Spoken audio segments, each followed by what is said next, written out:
ఇప్పుడు ఫుడ్ అంతా ఒక ఎత్తు అయితే ఇప్పుడు వాటర్ కూడా మినరల్ వాటర్ అని ఆల్కలైన్ వాటర్ అని విరాట్ కోహ్లీతో సహా ఏదో పెద్ద పెద్ద అమౌంట్లు చెప్తుంటారు 1 లీటర్ వాటర్ బాటిల్కి.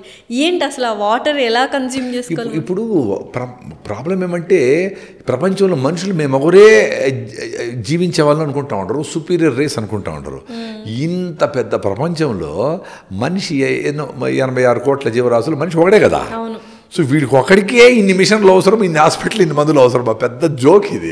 ఎందుకంటే ప్రతి జీవి అడవిలో మనకంటే మిలియన్స్ ఉన్నాయి కదా. అవన్నీ రెయిన్ వాటర్ అట్లా పడితే అడవిలో ఆకులన్నీ రాలి మట్టే మినరల్స్. మనం కూడా చచ్చిపోతే మనంతా మినరల్స్ అయిపోతాం. మనం పూడ్చినా కాల్చినా మినరల్సే కదా. మన ఎముకలన్నీ కాల్షియమే, అన్నీ కలిసిపోతాయి మట్టిలో. పళ్ళు తప్ప మీద అన్నీ కలిసిపోతాయి. ఇప్పుడు సో ఇవన్నీ మినరల్ రిచ్ సాయిల్. ఏది అడవిలో ఉండే మట్టి, హైదరాబాద్లో ఉండేది మట్టి కాదు. సో ఆ మట్టిలో వర్షం పడి హుస్సేన్ సాగర్లో ఉండే ఇంప్యూరిటీస్ని కూడా అక్కడ నిలిపేసి స్టీమ్ రూపంలో పైకి తీసుకెళ్ళి ఈ హైదరాబాద్ నుంచి విజయవాడ నుంచి బెంగళూరులోనో క్లౌడ్స్ తీసుకుపోయి మీ ఇంటి మీద మీ కులము మతము చూడకుండా 1 స్క్వేర్ ఫీట్కి మాకు రాయలసీమలో అయితే 1 చదరపు అడుగుకి 600 mm 600 mm రెయిన్ఫాల్.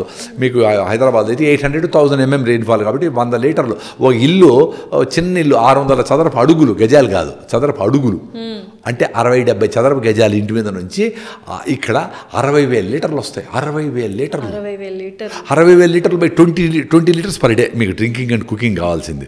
60,000 బై 20 వేస్తే 3,000 రోజులకి, అంటే 9 ఏళ్లకి 9 ఇయర్స్కి సరిపోయే మోస్ట్ ప్యూరిఫైడ్ వాటర్ మీ డాబా మీద మీ ఫ్లోర్లో వస్తూ ఉంటుంది. దానన్నింటినీ మీరు డ్రైనేజ్కి పెట్టేసి మళ్ళా టీవీలో హేమాలిని గారు వచ్చి కెంట్ వచ్చా హై మీ మేబీ ప్యూరాహం అని చెప్తే అందరూ కెంట్ వేసి ఈ డ్రైనేజ్ నీళ్ళని మళ్ళా తీసుకొచ్చి కెంట్కేసి సగం నీళ్ళు మళ్ళా వేస్ట్ చేసి ప్లాస్టిక్ మెంబ్రెయిన్లో రివర్స్ ఆస్మోసిస్ చేసి మినరల్స్ మంచి చెడ్డ ఓకే దాంట్లో ఉండే వైరస్లు బ్యాక్టీరియాలతో పాటు మంచి చెడ్డ మినరల్స్ అన్ని తీసేసి మినరల్ లెస్ వాటర్ని మినరల్ వాటర్ అనుకొని తాగుతా. ఆ మినరల్ వాటర్ మన pH 7.3 ఆల్కలైన్గా ఉంటుంది. బాడీ అసిడిక్గా ఉంటుంది నేచర్. ఎవరైనా మీ ఆర్ వాటర్ టెస్ట్ చేసుకోండి 6.5 ఉంటుంది. ఆ నీళ్ళని తాగినప్పుడు ఎముకల్లో నుంచి కాల్షియం డిప్లీట్ అయ్యి మీ బాడీ బోన్స్ అన్నీ జాయింట్స్ అన్నీ వీక్ అయిపోయేదానికి ఛాన్స్ ఉంటుందని డాక్టర్ బార్బరా ఓనీల్ అనే గొప్ప ఆస్ట్రేలియన్ న్యాచురోపథిస్ట్ బార్బరా ఓనీల్. అది చూడండి, నేను బై ఇమాజినేషన్ లాజిక్లో చెప్పిన యాసిడిక్గా ఉంటుంది కాబట్టి మీ బాడీలో మినరల్స్ కలిస్తే ఆల్కలైన్ అవుతుంది కాబట్టి ఎవరు ఆమె అదే చెప్పింది. మన ఐ వాజ్ సో హ్యాపీ. నేనేం డాక్టర్ కాదు, బుర్ర పెట్టి ఆలోచిస్తే. అందుకని ఇప్పుడు ఆల్కలైన్ వాటర్ అని వచ్చింది. అదేంటి అంటే ఆల్కలైన్ ఎట్లయితే ఉందని ఇంపార్టెంట్. మనం ఆల్కలైన్ కావాలంటే మట్టిలో ఉండే మినరల్స్ కలిసి ఫ్లోలో ఇసుకలో పోయేటప్పుడు రాళ్ళు కొట్టుకొని మినరల్స్ రిలీజ్ కావాలా. అప్పుడు మినరల్ వాటర్, అది ఆల్కలైన్ వాటర్ కావాలా. అందుకే నది నీళ్ళన్నీ మినరల్గా ఉంటాయి. కానీ నదిలో మనము కర్నూలు నుంచి ఇండస్ట్రియల్ వేస్ట్లు మొదలుకొని గోదావరి జిల్లాలో రొయ్యల వేస్ట్లు మొదలుకొని ఇప్పుడు కృష్ణానదిని మొత్తం హైదరాబాద్లో ట్యాపులకు బాత్రూముల్లో పంపించి మళ్ళీ డ్రైనేజ్ చేసి మళ్ళీ కృష్ణానదికి వదులుతారు కదా. ఇప్పుడు విజయవాడ అంటే కర్నూలు డ్రైనేజ్ అంతా విజయవాడలో తాగుతారు. అసలు ఆల్కలైన్ వాటర్ అనేది రాంగ్ అంటారు. అంటే అది ఎట్లా చేస్తా ఉన్నది ఇంపార్టెంట్. ఆల్కలైనిటీ నీకు న్యాచురల్గా రావాలి. సో మట్టితో ఇటుకలు చేసి ఇటుకల్లో ఫ్లో చేసి ఆల్కలైన్ చేసుకోండి. లేదు మీ పెద్దోళ్ళు రోజు తాంబూలం వేసుకునేవాళ్ళు, calcium, natural calcium. So calcium Piduguralla దొరుకుతుంది, తాడిపత్రిలో దొరుకుతాయి. ఆ మినరల్ రాళ్ళు వేసి మీరు ఆ కాల్షియం దాంట్లో వచ్చేటట్టు చేయండి, మీకు కాల్షియం వస్తుంది. అంత టైం మాకు లేదు కదా. అది మీకు రెయిన్ ఆటోమేటిక్గా పడుతుంది పాపం. అంటే మీరు చాలా కష్టపడతా ఉంటారు కదా ఉద్యోగాలు చేసి.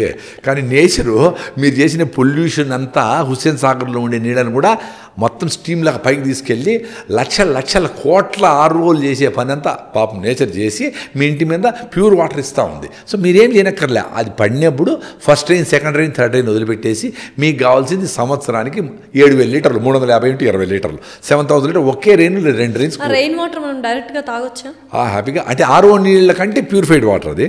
సో రెయిన్ వాటర్ను ఆర్ఓ నీళ్ళు తాగే వాళ్ళందరూ రెయిన్ వాటర్ తాగొచ్చు.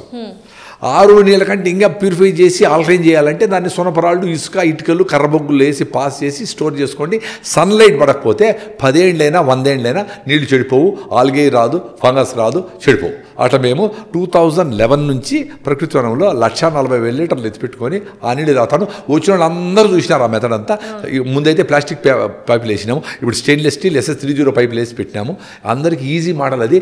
వన్స్ మీ పిల్లలకి ఏమైనా పెద్ద గిఫ్ట్, పిల్లోళ్ళు పెద్దోళ్ళకి ఇవ్వాలైనా పెద్దోళ్ళ పిల్లలకి ఇవ్వాలైనా మీ బిగ్గెస్ట్ గిఫ్ట్ ఏమంటే మంచి గాలి మంచి నీళ్లు. మీ రూఫ్ టాప్ మీద బండి నీళ్ళు స్టెయిన్లెస్ స్టీల్ పైపుల్లో ఆల్కలైన్ చేసి ఎత్తిపెట్టుకొని ఆ నీళ్ళు తాగండి, మీ ఇంట్లో సగం సమస్యలు పోతాయి. బట్ ఇప్పుడు గేటెడ్ కమ్యూనిటీ కల్చర్ అయిపోయింది కదా, అపార్ట్మెంట్స్ కల్చర్ అయిపోయింది కదా, ఇండివిజువల్ హౌస్ ఉంటే అలా మనం సొంతంగా ఇప్పుడు గేటెడ్ కమ్యూనిటీలో కూడా అందరూ ఒకరు ₹1 2 కోట్లు పెట్టి డబ్బులు పెట్టి చేసి మీరు వినాయకుడిని పండగ చేస్తూ ఉండరు, అందరు కలిసి ఏదో ఫెస్టివల్స్ అన్ని బర్త్డేలు పిలుస్తూ ఉంటారు, చేస్తూ ఉంటారు కదా, అందరూ కలిసి కూడా మాట్లాడుకోండి. ఇప్పుడు వినాయక చవితికి ఫెస్టివల్కి బతుకమ్మకి వీటన్నిటికీ కలిసి అట్లా కోఆపరేటివ్గా మీరు పనిచేస్తారో, అరే మన ఆరోగ్యం కోసము మనం పెద్ద తొట్టి తవ్వుకొని మనకి ఒకరికి రోజుకి 10 లీటర్లు కావాలా, 10 లీటర్లు చాలు, అంతకంటే ఎక్కువ తాగడంలే, 10 లీటర్లు కావాలా. సో మనకు 60 ఏళ్ళకి 600 లీటర్లు కావాలా, 600 ఇంటూ 300 రోజులు 1,80,000 లీటర్లు మనం తొట్టి కట్టుకుందాము, మనం కరెక్ట్గా ఉంటే ఆపరేట్ చేసుకుందాం. పైకి ఎవరు బోర్డు సిగరెట్ తాగడం ఏదైనా క్లీన్గా ఉండాలి, బర్డ్స్ ఏమన్నా ఉంటే అది వాష్ చేసి చేయాలా,